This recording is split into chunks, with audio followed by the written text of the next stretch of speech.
We're here today to have a debate between the five folks who are running for chairman of the Republican National Committee.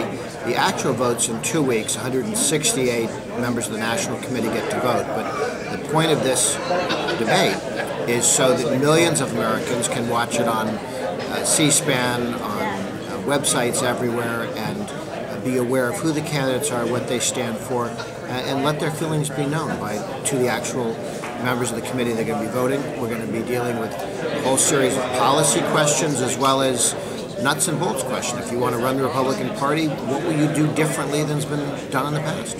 Okay, and Grover, one of the things that the Tea Party is interested in is that they won't get involved in the primaries. Is that going to be stressed today? Well, there are two things. There are a series of questions, 3 million hits to the website where we asked people to submit questions, about 900 formal questions written down and logged on and submitted. People voted for them and against those questions. We took those questions and amalgamated them down to about 10 or 15 questions that all of them will be asked.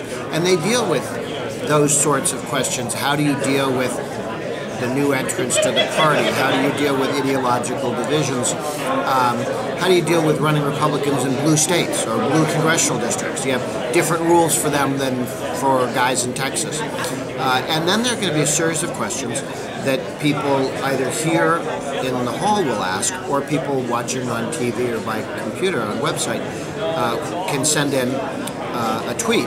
And each of the candidates will get a follow-up question from those tweets. They're going to be collected over here. I'll be handed some along with my co-host, Tucker Carlson, where we'll go through and ask each of them one of those questions. And I think some of that will ask those questions. How do you deal with being supportive of the party while remaining serious to principle?